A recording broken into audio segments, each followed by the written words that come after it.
Meu grande amigo Bolsonaro, aqui agora hoje, na minha residência, a panela é a mesma, mas hoje é acebolado com salsichão. Daqui um pouco sai mais um arrozinho. O senhor está convidado a vir à minha residência. O senhor vai sair da cadeia. O senhor vai. O senhor não roubou de ninguém.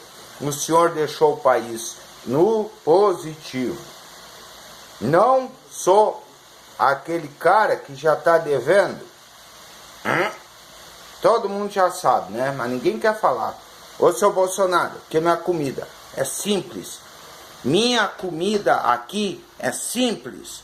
E o senhor está convidado a vir aqui na minha residência almoçar comigo ou jantar comigo.